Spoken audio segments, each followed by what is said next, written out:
Thanks, Claude.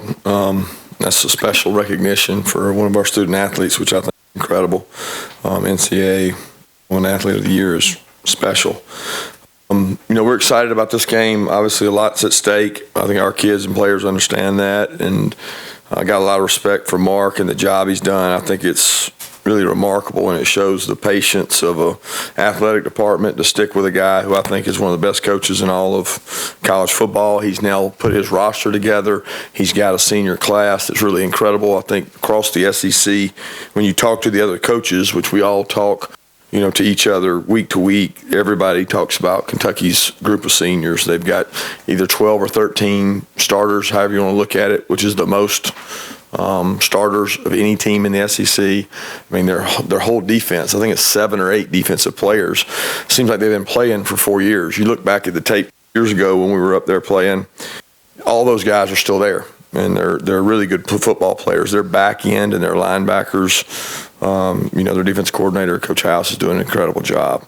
They've got a really good football program, a very physical football program, one that in the last 2 years, each time we played them, our players said that was one of the most physical games we had to play, Coach. They are tough and they're physical. So they do a tremendous job, and we've got a lot of improving to do to be able to complement and to match up with these guys, because they have a really good football team, and we're excited for the opportunity to go up there and play.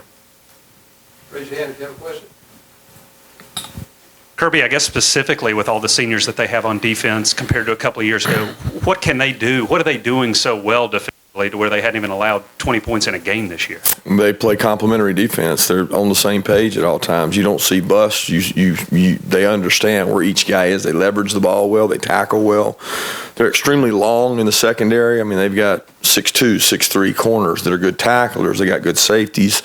Got big men up front, which is built for the kind of defense they play, and they've obviously got one of the best pass rushers in the country. So they do a tremendous job of playing team defense. They're very organized, disciplined. They know the game plan. They know what they're going to take away, and they do it. And it's a credit to what they built, because when you build on the long term and you have this many seniors in a group, I mean, any defense I've coached or any team that I've been involved in coaching that has this many seniors is usually pretty successful because they played in our conference. Everybody wants to talk about how many stars did they have, how many great recruits did they have, how many games have these guys played. Pretty successful when you play that many games. Coach, you're talking about Kentucky's defense. Looking back at the Florida game and really on the season, your short yardage situations on offense. Obviously, that didn't go well against Florida. Much respect for defense, but what's your takeaway on that? Is this a physical issue or kind of a play calling issue when you revisit that?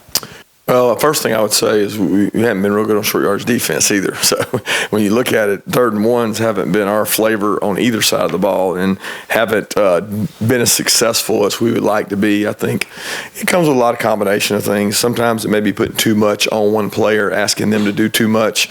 Some of it is execution. And at times we've had some really good plays calls that we didn't execute. Then other times it's on play design and play call that we didn't do a good job as coaches. And a combination of those things you got to improve on. 3rd and short is what you should want to be in, it's from an offensive perspective, not defensively. But we got to do a better job executing in those. And some games we've gone in with a game plan that is we've converted all those. Then other games we haven't, and we didn't do a good job of that against Florida. And we got to improve it. Kirby, I saw a video of your unique celebration Saturday in the locker room. What do you have in store if you can win the SEC East? I don't know. I'd go by the moment. I wouldn't say that was unique. That was just your first time getting to see the inside, but that's not unique to me in the locker room with the players. I certainly enjoy and treasure the opportunity to celebrate with our guys, and they needed that, and I needed it. So players enjoyed it, and on to the next one. To follow up on that, I mean, how can you use the fact that this is kind of the winner takes the division and the loser does? How can you use that as kind of a motivating factor this week? I don't know that you have to use it. I mean, players get it. They know what's at stake. I don't know that you have to build that up. I mean, this game is exactly what it is. I mean, it's an opportunity to earn the right to win your division, and they got a great program. We got a great program, and it's at their place. It's going to be a great atmosphere. I don't know. We really build this program on being neutral and understanding that every game is just as important as the other. Because if the other games weren't important, we wouldn't be in this position in this game. And they just get bigger and bigger from here. So that's the way we look at it. Coach faced two good players in Zuniga and Polite. How did Josh Allen compare to those talents? He's faster. He's bigger. He can strike and play the run. He can drop, play in coverage. They move him around. They do a great job using him. He's the total package. He's not one-dimensional. He can do a lot of things. He's very disruptive. You got to know where he is at all times. He's what you want when you design a 3-4 defense. He's your prototype guy, and he has been disruptive to everyone in this conference. And everybody you talk about how good a player he is. Kirby, obviously your run defense looms large this game, but also down the stretch. How much upside is there to improve with your run defense? Obviously Jordan Davis, Malik Herring playing more. Do you look at any changes behind them and linebacker? Where can you get better? How much can you get better? You know, it's tough in the midst of a season to just magically get better. We try to do it through fundamentals, technique, individual block destruction, demeanor, attitude, but you can't go out and replace players. We got what we got. We'd love to have some more depth at those positions, but we don't. And we've got to do a better job of helping the guys we got to be successful, whether that be by scheme or that be by effort or fundamentals. And, you know, at the end of the day, you got to block, protect, and you got to tackle. It's hard to say, well, we're going to just change all that in 1 week and get better. We're just going to keep working at it. That's all we know how to do. And there are no magical defenses that we can call that say this defense stops every run. It's not. You got to physically whip a man in front of you, get off a block and go make the tackle, of which they do a really good job of blocking you. And they got one of the premier guys in the country toting the ball, who's probably the best I've ever seen with his vision. I mean, he never misses a hole. He sets his blockers up, and he does not want to be tackled. You got to go in with a willingness to be more physical than him. So, I mean, to answer your question, it's not going to be easy. We got to do a good job of playing with a little better demeanor. Coach, on the injury front, any update on David Marshall and also Kendall Baker, Cade Mays? You said there were a few guys that got nicked up. Where are you guys at on that front? Yeah, I think we're pretty clean across the board, the offensive line. All those guys are fine. They'll be practicing. Kendall be back. Solomon's fine. Andrew's fine. He's got the continuous of that ankle, but he went back and played. He'll be out there today. Ben's going to get some work this week. We don't know if he'll be cleared yet or not. We don't know if he'll play yet or not, but he's going to try to go out and do some practice stuff. David, don't know yet still, but I think that's everybody. Kirby, how concerning is it when you play a team that just won't go away? I mean, Kentucky's been like left for dead a couple of times this year, and they just keep finding ways to come back. Obviously, a very resilient type of team. Yeah, very senior-laden team. They believe. They've got a good coaching staff. They've got a group of young men that fight. I mean, when you have a defense that plays like they do, they're in every game. And their offense matches it perfect because they grind you to a nub. They're just extremely physical. They play a lot of offensive linemen. They've got a quarterback that can run as good as most receivers in our conference. They're hard to defend, and they're very talented when you look at it across the board and you see why they've been successful. Kirby, you mentioned having a quarterback that can run, maybe as talented a runner at that position as y'all played this year. With him, in addition to Snell, just how much does that complicate things in improving your run defense? It makes you have to tackle people. You got to tackle people in space. You got to be good tacklers. You got to get a lot of people to the ball, and you got to strike and get off blocks, because you don't unblock people. You don't just all of a sudden say, well, we're going to call this and he's not going to be blocked. Everybody's going to have a blocker on them. Somebody's got to get off a block. And this is not for the faint of heart. This is not going to be for the lack of physicality. This is going to be for people that want to hit people and people want to strike people, because that's the kind of team they got. Kirby, I was wondering, as far as the Florida game, was there anything specifically that you maybe learned about this group that maybe didn't know going in? I don't feel that way. I feel like that we see so much of these guys in practice that, we give them adverse situations, which we had in the game. We give them ups and downs. There's momentum swings in every game, and there are momentum swings in that. I always thought our guys would respond and fight. I was proud of the way they kept fighting because we had some situations that we didn't get what we needed to get out of, whether it was the goal line situation, whether it was the opening drive, the second half defense, whatever it was. They responded well, and they kept fighting and kept grinding. That's the kind of group this is. They'll fight you, and they'll fight hard. We just got to fight smarter.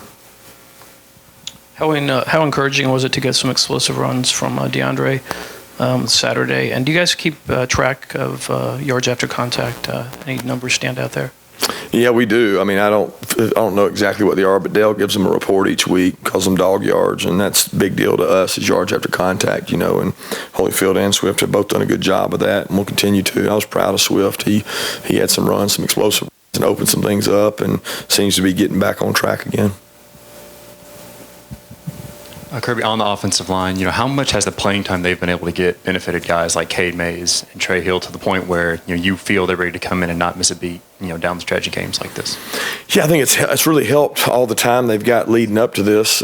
We had to plug guys in, plug and play. It seems like every game the offensive line's a little bit of a merry-go-round, but it's that way every day in practice. I mean, you guys don't get to see the practice, but they just do that all the time. So for y'all, it may be, that guy's at that position. For us, we have a period where he does this position, that position. We just kind of share time so that they're comfortable going in the heat of the battle. And I think Sam does a really good job of guys in spots in practice where they have to block really good players defensively so that they get in the game. They're not overwhelmed by having to match up on a really good pass rusher. Kirby, I know you've said a few times that the second half, being better in the second half, a lot of times not necessarily because of an adjustment, but maybe just because, the players are just moving on to the next play, and they were saying that after the game as well. How big of a core principle is that for the program to just put what happened in the past behind you, just keep that whole keep moving forward thing? How important is that to what you guys do? I mean, it's important to life. I mean, our guys are trying to learn, classes. They got a bad grade. They got to put it behind them. Life. You guys have dealt with it. We deal with it as coaches all the time. You get setbacks. You get setbacks maybe with your family. You have to deal with that kind of thing, and that's what's great about our sport is that we're going to have to deal with things that happen that we don't like or we don't do well, and it's not really what happened, it's how you respond. And we tell our guys that all the time. You got to respond the right way, and we got to respond the right way this week because, we didn't play our best game last week, and we're going to play a really good football team this week. So we've got to execute and do better. Kirby, were the short yardage issues a bigger concern than having to settle for several field goals in the red zone against Florida? I don't understand your question. Were the short yard situations a bigger concern than were you more concerned with not being able to convert those than having to settle for field goals when you got in the red zone on a few drives?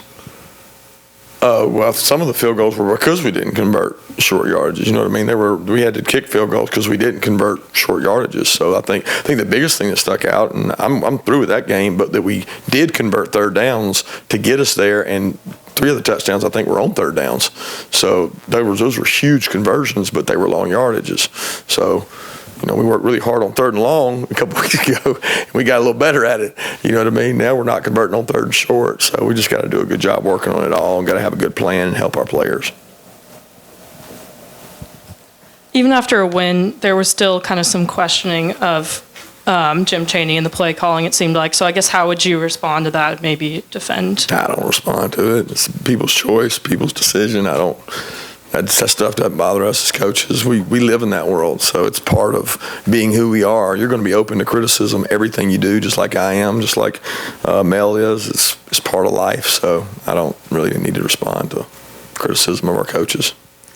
On Saturday after the game when we spoke with Jake Fromm, it seemed like that was the most confident I've seen him all season. And it's probably because of his performance, but how big was it for him to go out there and have a performance like that? What could that do for you guys moving forward for the rest of the season? Well, you like to build momentum, but momentum is based on your behavior. It's not based on something that happened. The next event will be determined by our behavior, not by something that happened in the past. And I think Jake acknowledges that. He'll continue to work hard, get better, try to build momentum off of what he did and how he played. And I think he'll be the first to admit that he still could have played better. And we're always looking to get better as a team. And you hope that he uses that to build on, and hopefully that confidence becomes to build up for him.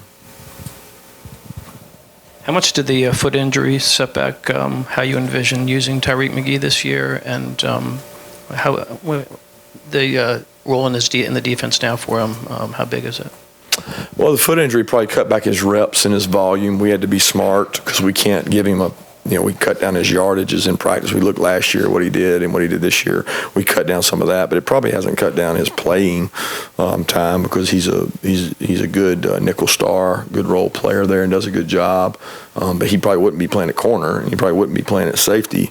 But he's at the position he plays. He just doesn't take as many reps in practice.